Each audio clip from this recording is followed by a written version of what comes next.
What's up, wizards? It's D from SB. We like M, and today I got a bop for you. And I'm cold to the core. I swear I can't remember what my life was like before. I got the music in me, knew it simply had to be my destiny. I'm blessed to be the best within my CNHEND. Please believe not Ninja Gaiden. I'm not the guy to fight with them lightning. They come in dumb and I leave them enlightened. Not the song from the intro, by the way. I mean like the deck, and not bop like Birds of Paradise. I mean like bop like song. It's something the kids are saying. But anyway, today we're going to look at a Song of Freyalise deck. Or maybe it's Freyalise, like baby please. I'm not actually sure how you pronounce this card, but I always go with Freyalise. You do you. It's not going to offend me if you pronounce this card a different way. But what this deck actually is, that's why we're all here, is it's basically modeled after the old Cryptolith Rites decks of yore. I'd say yore, but what is it, like a year and a half ago, 2 years that we had Cryptolith Rites in Standard?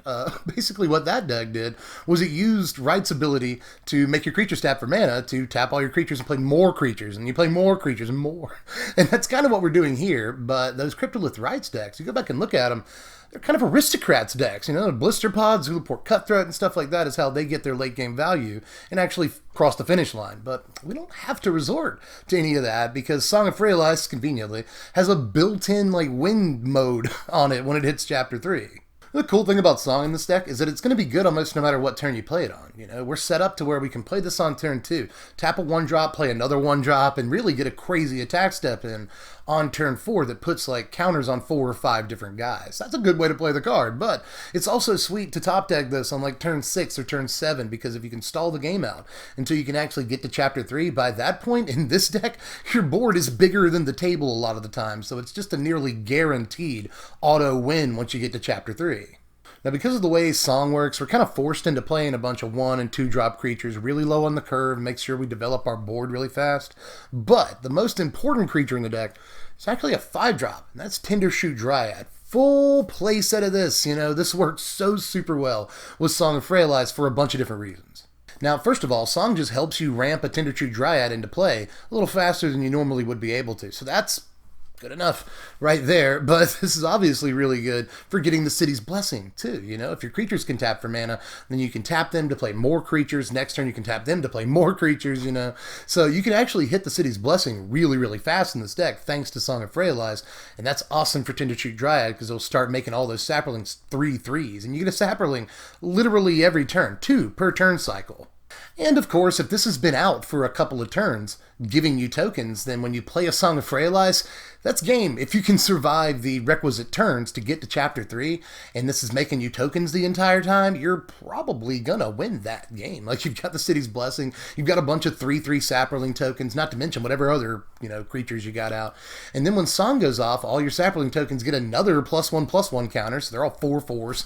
They're indestructible, they're vigilant, they trample, you know, so being able to get in an attack step on like turn 6 or 7 with a few giant Saprolings plus whatever other creatures you have, again, that's usually game over. Now, Song and Tendershoot are just the cards I'm like most excited about for this deck. They're really what make the deck go. But as I said, there's a huge supporting cast here because we're kind of forced into playing a bunch of small-ish creatures, 1 and 2 drops and stuff. So with that said, let's start with the 4 copies of Lawn War Elves, which might look weird to you because you're like, Dev, you know, if you got a Song out, your creatures tap for mana anyway, right? Well, if you don't have a Song out, your creatures don't tap for mana. So I want some reliable creatures in here that always tap for mana regardless of whether we've got a Song out. Look who showed up, you guys. Just a big zig. Oh, weird Spider-Man upside down kitty kiss. Anyway, we're also going to play 4 copies of Pelt Collector in the deck. This is also kind of expensive for a budget deck. You know, Tendershoot's like $3.25. I was surprised it was that high. And this has worked its way down from $6 to like $2.50. And these are among the most expensive pieces in the deck, but it's still worth playing. Now, Pelt Collector, I'm going to level with you. It's not always going to become a 2/2 on turn 2. In fact, very often it's not going to become a 2/2 on turn 2, or even a 2/2 on turn 3. But it does have the ability to get as big as like a 3/3 in this deck, and there's just about no other 1-drop in the format that's able to do that. So even though we're not getting like the full value out of Pelt Collector, you know, we're not making him a 5/5 or anything in this deck, not usually.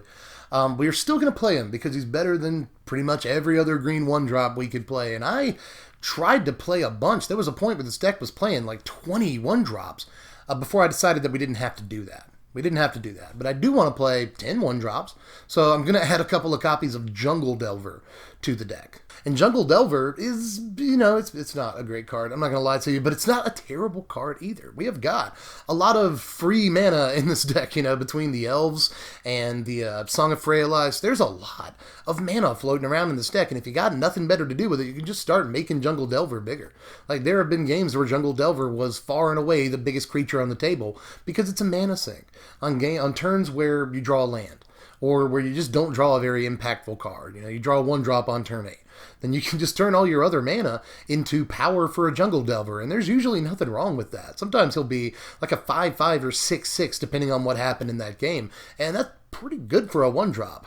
Let's get off the 1-drop so we can discuss Saproling Migration for a second, one of the most important cards in the entire deck. You know, any token-making deck is going to play for this right now. This just does everything. You know, as early as turn 2, this is 2 creatures we can tap for mana if we have a Song of Freyalise out. That's cool. It's 2 permanents towards the City's Blessing for a Tendershoot Dryad. That's cool. And also, they're Saprolings, so they'll get that +2/+2 from Tendershoot. And of course, if you've got a bunch of extra mana because of Mana Elves or because of Song of Freyalise, then you can just kick this and get 4 dudes. That, you know, that's 12 total power if you've got a Tendershoot Dryad out. And that'll just in-game sometimes, like, this is a finisher if you've got the City's Blessing and a Tendershoot out. I mean, seriously, Migration just does everything that you would potentially want a card to do for this deck. So you play all 4 copies, but you also play 4 copies of Druid of the Cow, which may be a little bit more surprising. I always say Druid of the Cow on accident. Druid of the Moo, Mooid of the Cow. Sorry, stupid jokes aside, this is just a fine blocker. Just a fine blocker against this huge sea of mono white and Boros and even mono red aggro decks that we're going to see, especially after its performance at the Pro Tour. 6 Boros decks in the top 8. Even though Boros was not the most well-performing deck on the day or on the weekend. But I'll talk about that in a different video. Needless to say, just because of the results of the Pro Tour, we're probably going to see an uptick in Boros aggro decks, and this is actually a fine blocker in the early game against them. And it's also another creature that taps for mana, regardless of whether or not we have a song out. Again, I think that's kind of important to have, so I think Druid of the Cow covers a lot of bases for us. But we're also playing 4 copies of Yavimaya Sapherd, because if we're playing Migration, we should play this, right? I mean, pretty much take everything I said about Saproling Migration, except for the kicker part, and apply it to this card. You know, it's 2 creatures to tap for mana with Song of Freyalise. It's 2 creatures towards the City's Blessing for Tendershoot Dryad. Just a lot that this card does for the deck. And thanks to Llanowar Elves, we can ramp into it on turn 2, which is actually really, really good, because we can go Llanowar Elves, Sapherd on turn 2. Turn 3, play Song of Freyalise. At that point, we've got 3 creatures to tap for mana and theoretically another untapped land. So we've got all the mana in the world to work with, even though we just spent 2 mana. On turn 3, for Song of Freyalise, we still have 4 mana to work with. And the same thing, by the way, I didn't mention this with Migration, but that same play works with Migration. You know, 1-drop, Migration, Song of Freyalise, you've got all the mana in the world to work with. So that's a good play to have. Plus, you know, the tokens that this, or the 1 token that this makes, gets the bonus from Tendershoot Dryad. And it's a rare 2-power creature in this deck. I mean, obviously it's a common, it's not a rare, but 2-power creatures are rare in this deck is kind of what I meant to say. And that's good with Pelt Collector. You know, if you want a creature that makes Pelt Collector a little bit bigger, here you go. So this actually does a ton for the deck. But you also play 4 copies of Elvish Rejuvenator, because if it nabs us a land, which it will, like 99 times out of 100, not really that many, but 9 times out of 10, I can say that with confidence, it's going to nab you a land almost every time you play it. Then it's 2 permanents towards the City's Blessing, helps you ramp into Tendershoot Dryad or anything else that you want to ramp into, you know.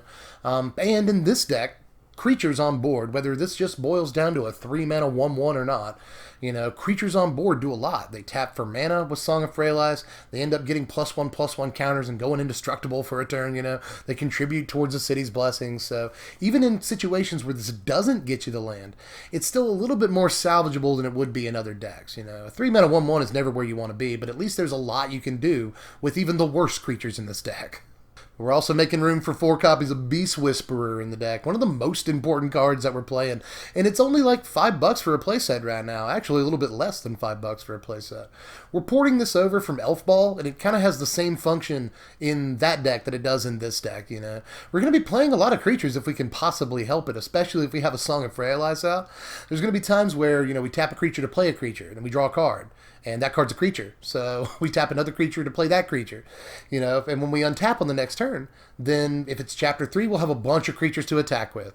If it's chapter 2, then all the creatures we played last turn, we can now tap for mana to play even more creatures and draw even more cards. So this just helps us get these ridiculous, huge chapter 3s with Song of Freyalise, and we'll definitely take that. It's just we need a way to not run out of gas in this deck. You know, we're trying to hit the City's Blessing. We're trying to extend our board as much as we possibly can. And if we just were restricted to our starting 7 cards, we'd run out of gas really, really fast. But with Beast Whisperer in the deck, this allows us to get those, you know, sometimes 5, 6, 7 extra cards in a game that make all of the difference. Play Beast Whisperer.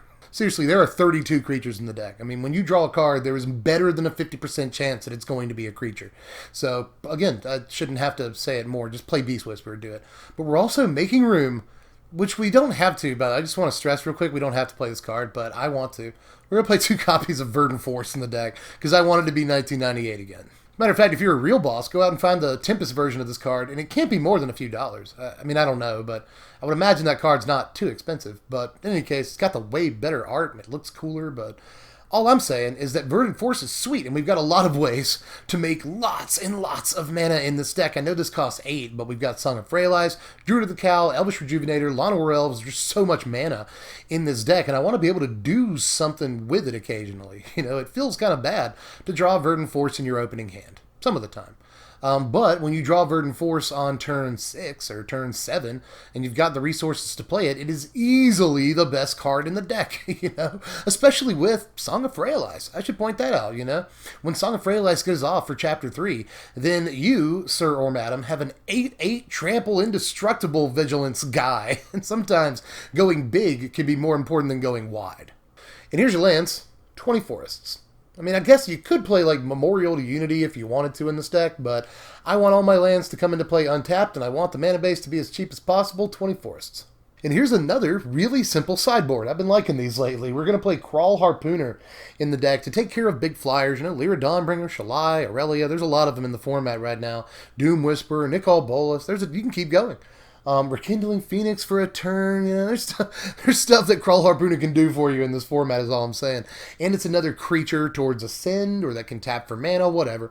So I like the idea of Harpooner in the deck. We'll play that. And Crushing Canopy while we're at it. This is another thing that can kill flying creatures if we want to. Because we hate flying creatures. We're just 100% ground-based. So I considered playing like Weatherlight in this deck for a while, but in the end, we'll just stack up on Harpooners and Crushing Canopies and do it that way. Plus, Canopy can kill enchantments, which, again, that's pretty important in this format right now for a variety of reasons. But we're going deep on the Kraul clan because I'm also playing a 4 of Foragers in the deck. This is against aggro. We got a lot of creatures in the early game. I don't have to tell you that. So we're going to be trading in combat a good bit. 32 creatures in the deck. So by the time we can actually play a Foragers on turn 4 or 5, it's entirely possible that we can gain a bunch of life off of this. And it's a huge creature. It's actually one of the bigger creatures in the deck. You know, grows your Pelt Collector, all that.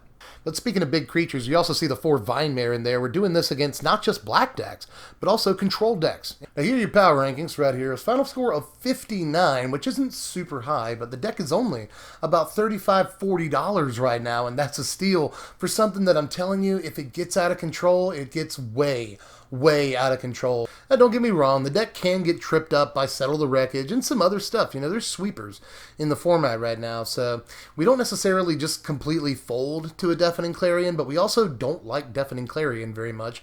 I don't have to tell you that. You know, we suffer against decks that carry lots of sweepers, control decks and stuff like that, but against a lot of other aggro decks in the format right now, by Ziggy, we actually have pretty good game. You know, we gum up the ground really, really well. Once sideboards happen, we have plenty of things to take out the flying creatures that would otherwise end the game against us, and allow us to extend the game to the point where we actually get enough tokens out to Song of Freyalise for the win. But if you did want to try it out, just click the first link in the description box down there. That'll take you over to tcgplayer.com. They're the cheapest place online. You're going to get this deck, and yeah, they do sponsor my content, but I can still say truthfully, they are the cheapest place you're going to get this deck online. So click the link in the description. Help me out. Pretty sure that's it, other than to tell you to like and subscribe, do the YouTube stuff for me. You know, that's the lowest effort way you can help your boy out. Click that like button, thumbs up the video, puts it in more recommended feeds. That's good for me. Subscribe to the video so you get more content. You know, aren't you sick of just checking my channel for content every few days? You know, I know it's a pretty basic schedule. We do stuff on Wednesdays, Fridays, and Sundays, but, you know, don't just check my channel every day for content. Just subscribe, and your phone or your computer will let you know when I upload videos. It's pretty nifty, but in any case, I'm pretty sure that's all I got for this one. Follow me on Twitter at SBMTGDev if you want to do that.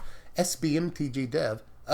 In case you didn't catch that. But with that, I'm pretty sure I'm done. Let me know down there in the sideboard how you felt about all this stuff, how you'd play the deck differently, any of that. And I will catch you cats later. I'm Deb from The Place. Thanks for watching, my wizards. Remember to spread love and be kind.